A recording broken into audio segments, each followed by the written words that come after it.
make the world go away. Behind almost every famous voice in country music's golden era was another group of people whose names most listeners never knew. Say the things you used to say. Producers, session musicians, engineers, and executives who could decide what came out of the speakers before the public ever heard it. You can take this job and shove it. I ain't working here no. Nashville didn't have a secret mafia. What it had was something more complicated, a small circle of people with extraordinary influence over what country music sounded like and who got to sing it. These 12 songs tell that story. Welcome back to Roots and Rhythms, where the roots run deep. Hello, walls. Hello. How things go. 12. Marty Robbins, Singing the Blues, 1956. Well, I never felt more like singing the blues, 'cause I never. The Nashville machine didn't begin with Nashville having all the answers. In fact, one of its earliest lessons came from a problem the city couldn't yet solve. Well, I never felt more like crying all night, 'cause everything's wrong. Marty Robbins recorded Singing the Blues in Nashville in 1956. His version became a #1 country hit and stayed there for 13 weeks. But then something happened that Nashville would have to think about very carefully. You got me singing the blues. A pop singer named Guy Mitchell heard Robbins's recording and wanted to record the song himself. Columbia producer Mitch Miller gave him the opportunity. Mitchell's version wasn't simply another cover sitting alongside Robbins's. It became a phenomenon. The moon and stars no longer shine. The dream is gone. His recording reached #1 on the pop chart and stayed there for 10 weeks, while Robbins's original peaked at only #17 on the pop chart. We cry over you. The same song had just demonstrated something important. Nashville could produce a country hit, but the broader American market was still controlled by a different set of people, with different ideas about how that hit should sound and who should perform it. Well, I never felt more like running away, but why should I go? For Robbins, Singing the Blues was a huge country success. For Mitchell, it became a pop sensation, and that difference exposed the challenge Nashville was about to spend years trying to solve.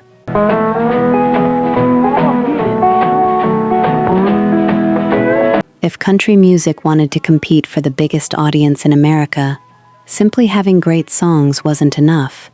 Nashville needed the studios, producers, musicians, and recording techniques capable of making country records sound competitive everywhere. Well, I never felt more like running away, but why should I go? The city wasn't there yet, but it was about to build the machinery that would get it there. You got me singing the blues. 11. Jim Reeves, He'll Have to Go, 1960. Put your sweet lips a little closer to the phone. 4 years later, Nashville was much closer to solving that problem. Jim Reeves had something producers couldn't manufacture, a voice that seemed to get quieter the closer you listened. His baritone was smooth, intimate, and conversational. And instead of fighting that quality, producer Chet Atkins built around it. I'll tell the man to turn the jukebox way down. He'll Have to Go, recorded at RCA Studio B, used the kind of restrained arrangement that was becoming central to the Nashville Sound. Background vocals, carefully controlled instrumentation, and a production style that left plenty of space around Reeves's voice. The result was enormously successful. Whisper to me, tell me, do you love me? But the important thing isn't simply that Reeves crossed over. It's that Nashville was learning that country music didn't have to abandon its identity to reach people who didn't normally listen to country radio. It could change the presentation. It could make the voice feel closer. It could soften the edges without necessarily throwing the entire song away. And that required people who understood the studio as an instrument in its own right. Though love is blind, make up your mind. I've got. Chet Atkins was one of those people. At RCA, he wasn't simply recording whatever an artist brought through the door. He was helping develop a new vocabulary for commercial country music, and RCA Studio B, which today identifies He'll Have to Go, among the early recordings that helped establish the Nashville Sound there, would become one of the places where that vocabulary was refined. You can't say the words I want to hear while you're. The more successful the formula became, the more Nashville began to realize something that would define the next generation of country music. The person behind the microphone wasn't necessarily the only person shaping the record. The room mattered, the musicians mattered, and increasingly, the producer mattered too. He'll have to go. 10. Don Gibson, Oh Lonesome Me, 1958.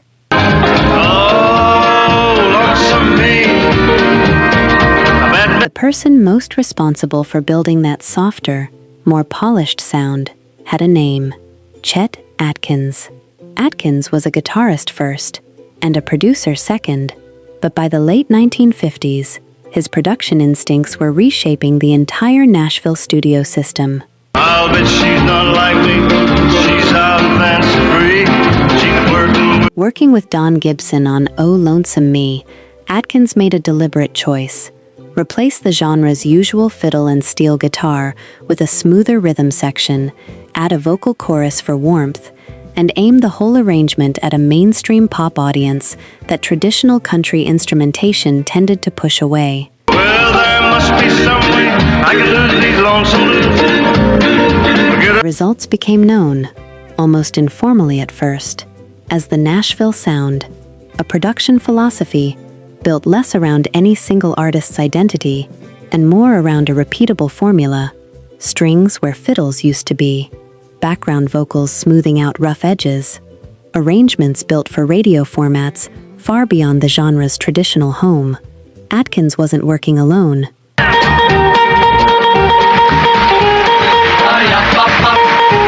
A small, remarkably consistent group of session musicians, the same handful of players moving from one recording session to the next, sometimes multiple sessions in a single day, became the actual sonic architecture of the Nashville Sound. Most casual listeners never learned their names. Nearly every major hit of the era passed through their hands regardless. I still love her so, and brother, don't you know, I'd welcome her. Oh Lonesome Me became a massive hit and helped cement Atkins's reputation as the industry's most commercially reliable hitmaker. It also marked the moment Nashville stopped thinking about individual songs and started thinking about a system, one that could, in theory, be applied to almost any artist willing to work within it. Oh, lonesome me. Oh. 9. Brenda Lee, I'm Sorry, 1960. I'm sorry, so sorry. If Chet Atkins proved the system could work, producer Owen Bradley proved just how far it could be pushed. That I was such a fool. Brenda Lee had genuine country roots and an enormous natural voice, but by 1960, still only a teenager, she hadn't yet found the sound that would define her career. A part of being young. Bradley, running his own Nashville studio operation, built I'm Sorry around lush strings and a deliberately restrained vocal delivery, a production choice that took Lee's country-adjacent voice and repositioned it almost entirely inside pop and adult contemporary territory. I'm sorry. So The gamble worked spectacularly.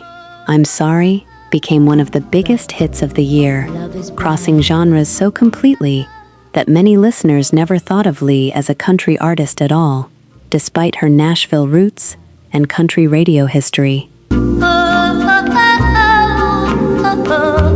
yes. What I'm Sorry demonstrated wasn't just that Nashville could produce crossover hits.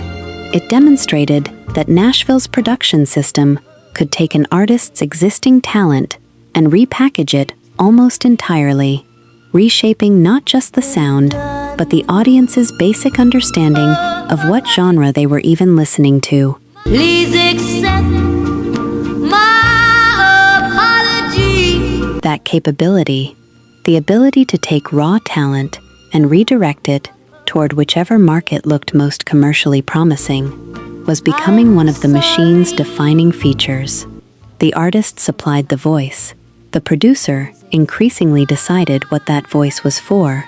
But love was blind and 8. Skeeter Davis, The End of the World, 1962.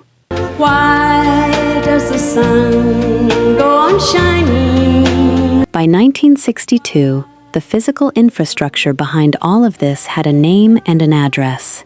RCA Studio B, on what would become known as Music Row. Why does the sea rush to shore? Skeeter Davis recorded The End of the World there, and the song's success depended heavily on decisions made inside that specific room. Don't they know it's the end of the... Engineering choices, arrangement decisions, and a small circle of songwriters and session players who understood exactly how to translate a plain-spoken lyric into something that could compete on national radio. Why do the stars glow above? The song became one of the biggest crossover hits of the decade, and its success reinforced something the industry was already beginning to understand. The studio itself had become a kind of instrument. It ended when I lost your love. The specific engineers, the specific room, the specific musicians who happened to be booked that week, all of it shaped the final product as much as the artist standing in front of the microphone. No, I can't understand how life goes. This is where the Nashville A-Team musicians become impossible to ignore. The same small rotation of guitarists, bassists, drummers, and pianists moved from session to session, sometimes recording for 3 or 4 different artists. It ended when you said goodbye. In a single day, each time adapting seamlessly to whatever sound a producer wanted. Their names rarely appeared on album covers. Their playing appeared on an enormous share of the decade's biggest hits regardless. Why do these eyes of mine cry? By the time The End of the World became a hit, Nashville wasn't just a place where country stars happened to record. It had become a genuinely industrial operation, repeatable, efficient, and increasingly capable of manufacturing a specific commercial sound, almost on demand. Don't they know it's the end of the... 7. Willie Nelson, Hello Walls, 1961. Hello, walls.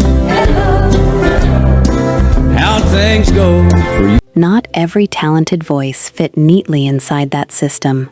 Willie Nelson's earliest years in Nashville tell that story clearly, though not, as it's sometimes remembered, through his own performance.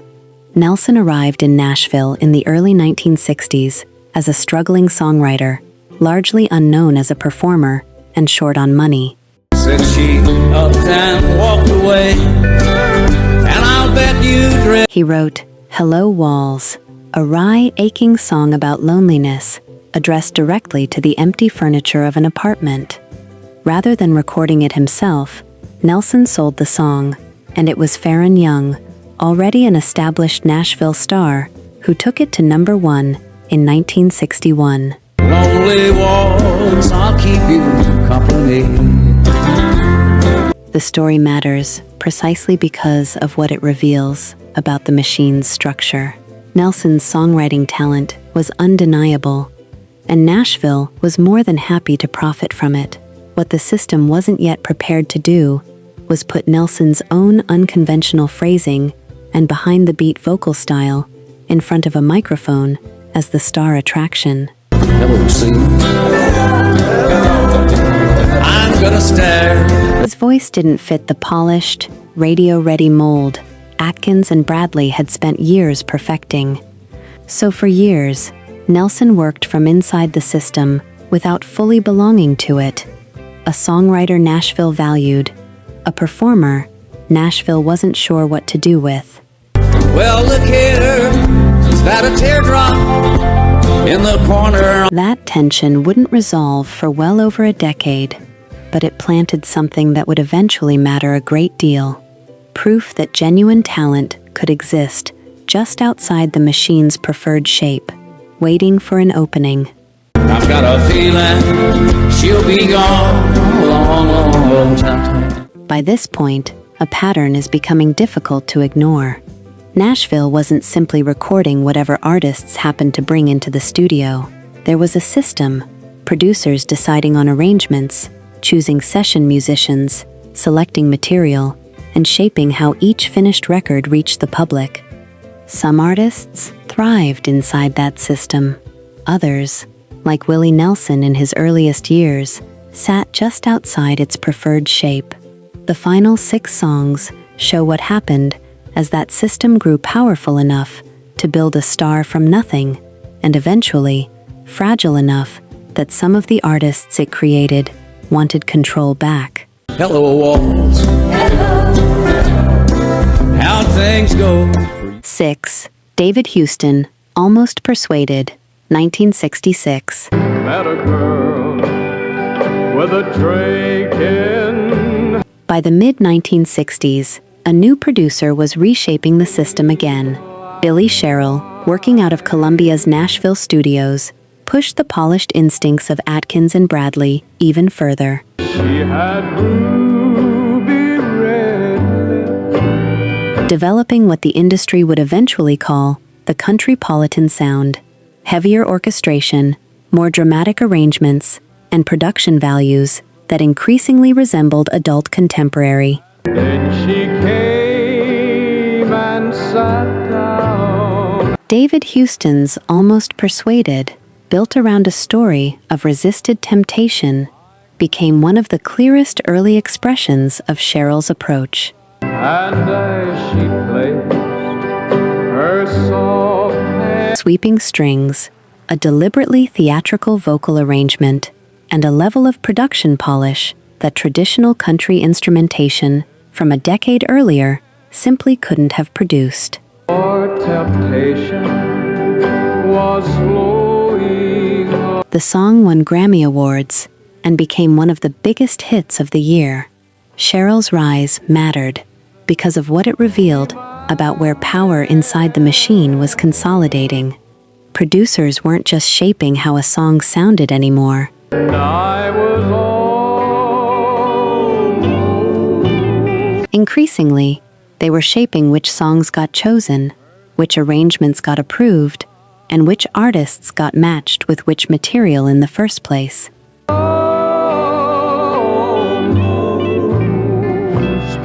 The creative center of gravity was shifting away from performers and toward the people making decisions in the control room.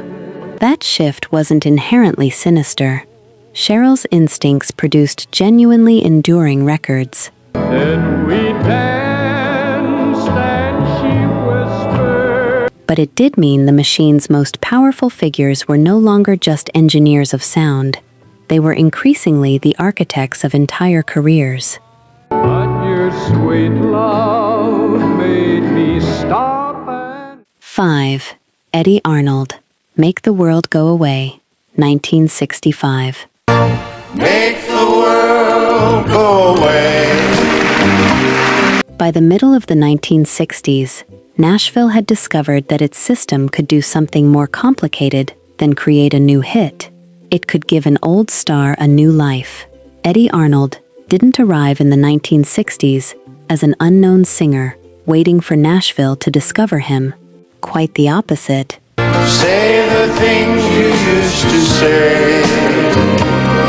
He had been one of country music's biggest stars since the 1940s, and in many ways, he had already helped prepare the ground for the Nashville Sound.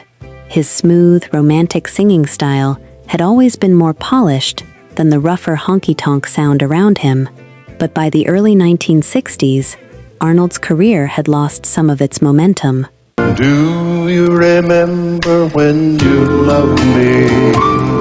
Then came Hank Cochran's Make the World Go Away. Chet Atkins produced Arnold's 1965 recording at RCA's Nashville studio, surrounding Arnold's voice with the lush orchestral sound that had become one of Nashville's greatest commercial weapons. The song didn't erase Arnold's past, it repositioned it. If you do, then forgive me. And suddenly, a singer who had been contemplating the possibility of retirement was back in the center of the conversation. Make the World Go Away became one of the defining recordings of Arnold's later career and was eventually recognized by the Grammy Hall of Fame. The Library of Congress describes it as a quintessential Nashville Sound recording that rejuvenated Arnold's flagging career. Make the world go away. That's an important distinction. The Nashville system wasn't simply replacing old-fashioned country singers with younger, more polished performers. Sometimes, it was taking artists who were already successful and asking a different question. What if we changed the way America heard them? Arnold's answer was a hit, but the larger lesson was even more important. By now, Nashville's producers had learned that a career didn't necessarily have to end when an artist's old formula stopped working. Sometimes, the formula could simply be rebuilt. And make the world go away. 4. Charlie Rich, The Most Beautiful Girl, 1973. Hey, did you happen to see the most beautiful? By the early 1970s, the machine Sherrill had helped build was operating at what might have been its commercial peak. And if you did, was she crying? Charlie Rich's The Most Beautiful Girl is one of the clearest examples of exactly how far that system could push a record across genre boundaries entirely. If you happen to see the most beautiful girl that walks. Rich had spent nearly 2 decades moving between rockabilly, blues, and country without a defining commercial identity. Tell her I need my baby.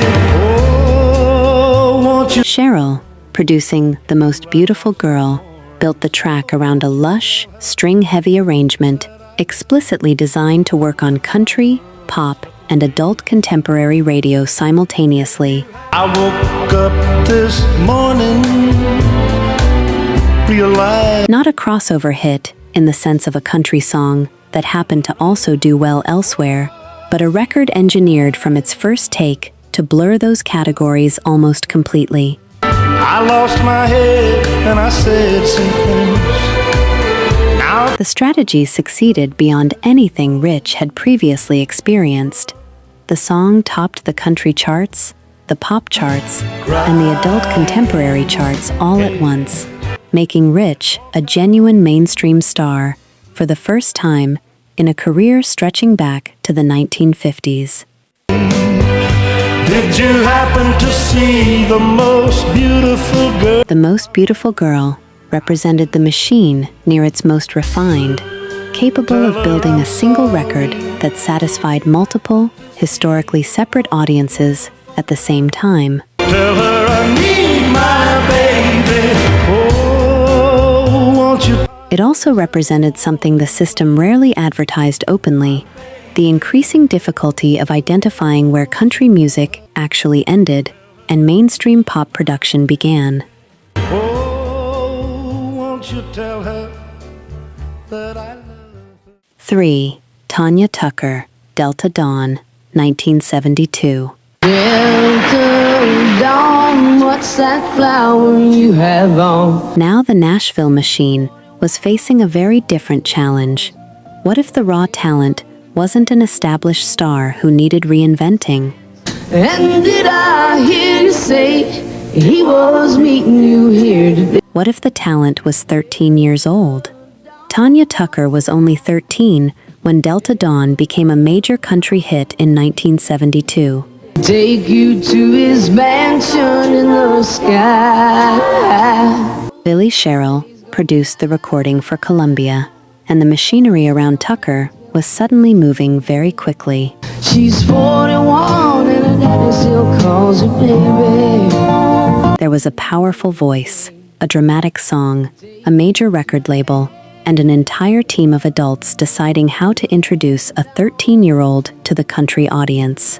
Looking for a mysterious dark-haired man. Delta Dawn reached number 6 on the country chart and helped establish Tucker as a genuine young star. But the story is more complicated than simply saying Nashville manufactured her. Then a man of a load of grease stood by her side. Tucker clearly had extraordinary talent. The remarkable part was how quickly the industry recognized that talent and built a career around it. At 13, Tucker wasn't negotiating record contracts, choosing every song, or deciding how her image should be presented to the public. Delta Dawn, what's that flower you have on? Those decisions belonged largely to the adults around her, and that's where the Nashville system becomes particularly interesting. And did I hear you say he was meeting you here today? The same machinery that could give an artist access to great musicians, producers, studios, and national distribution could also determine the direction of a young artist's career before that artist was old enough to fully understand the business. Delta Dawn proved Nashville could identify talent early and turn it into commercial success with extraordinary speed. Delta Dawn, what's that flower you have on? But it also raised a question that would become increasingly important as artists demanded more control. When a career is built by a team of people, how much of that career actually belongs to the artist? That question was about to become impossible for Nashville to ignore. Take you to his mansion in the sky. 2. Johnny Paycheck, Take This Job and Shove It, 1977. Take this job and shove it. I ain't working here no more. And then Nashville produced one of the strangest ironies of all. The rebellion against the system was being recorded inside the system. Johnny Paycheck had spent years around Nashville's music business, including time as a session musician, before the song that would define him arrived in 1977. Well, I've been working in this factory now 15 years. Take This Job and Shove It was written by David Allan Coe. Billy Sherrill produced Paycheck's recording, and it was recorded at CBS's Nashville studios. In other words, the song that sounded like a working man's rejection of authority was, in part, built by the very Nashville machinery this documentary has been following, and yet the message connected. The song reached number 1 on the country chart and became Paycheck's signature recording. Seen a lot of good folk die. They had a lot of bills to pay. That's what makes it more interesting than a simple rebellion story. Nashville hadn't lost control. The audience had simply shown the industry that there was money, attention, and emotional power in something rougher, angrier, and less polished. The machine could adapt, but something had changed. Take this job and shove it. I ain't working here no more. Artists were increasingly questioning who got to choose the songs, who controlled the sessions, where records were made, and how much creative authority belonged to the person actually singing. The old Nashville system had spent 20 years becoming incredibly efficient. Now some of the artists inside it wanted to know what would happen if they took their hands off the assembly line. One of these days I'm gonna blow my top. That sucker, he's gonna pay. And one artist, more than almost anyone else, was about to force Nashville to answer. But Johnny Paycheck's record leaves us with an uncomfortable irony. The Nashville machine could absorb rebellion too. Don't you try and stop me, 'cause I'm a-walking out the door. It could take an angry song, put it in a Nashville studio, give it a major producer, and sell millions of records. So perhaps the real battle wasn't between Nashville and the artists. It was over something much more specific.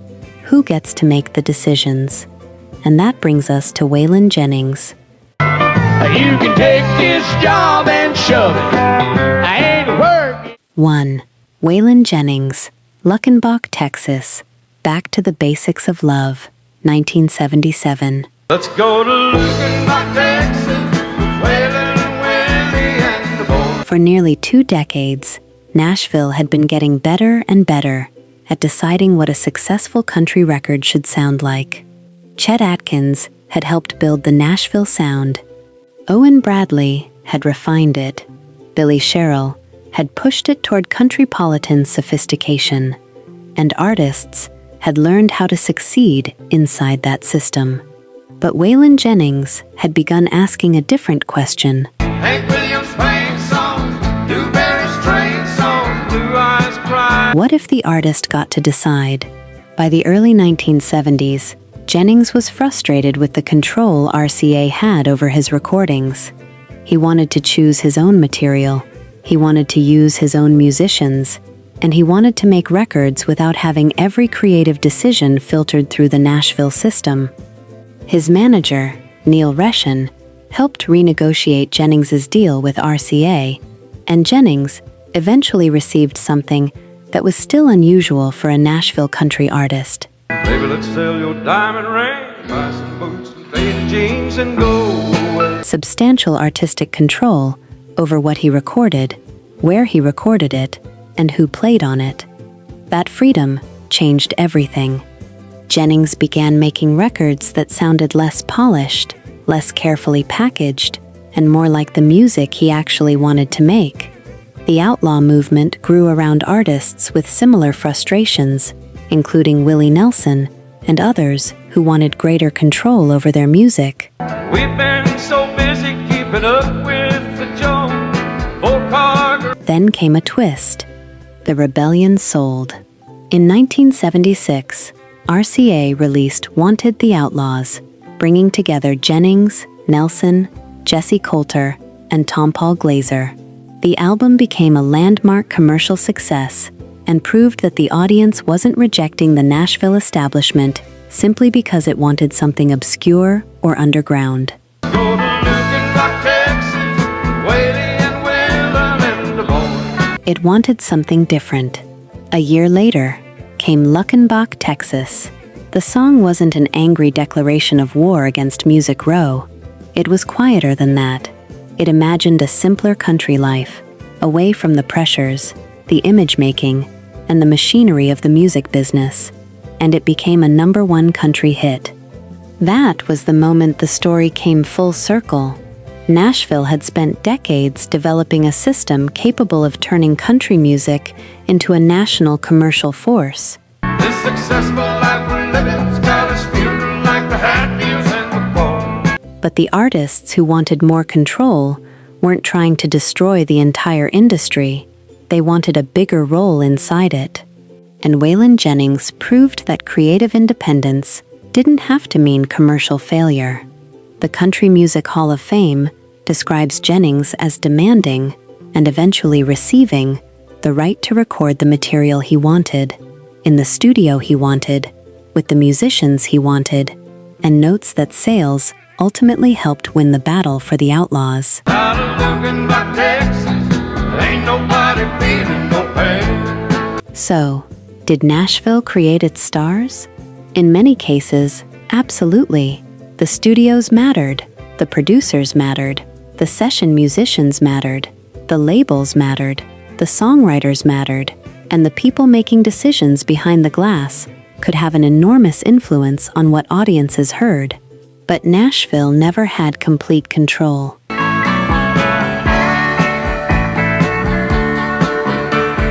Because every machine eventually meets the person who decides not to follow its instructions. Waylon Jennings didn't destroy the Nashville machine. He did something more important. He showed that an artist could take some of its power back.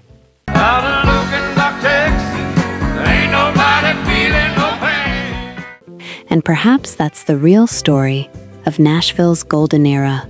Not a conspiracy, not a secret mafia, a system built by talented people to make great records, a system that became so powerful that eventually some of the people inside it decided they wanted a hand on the wheel.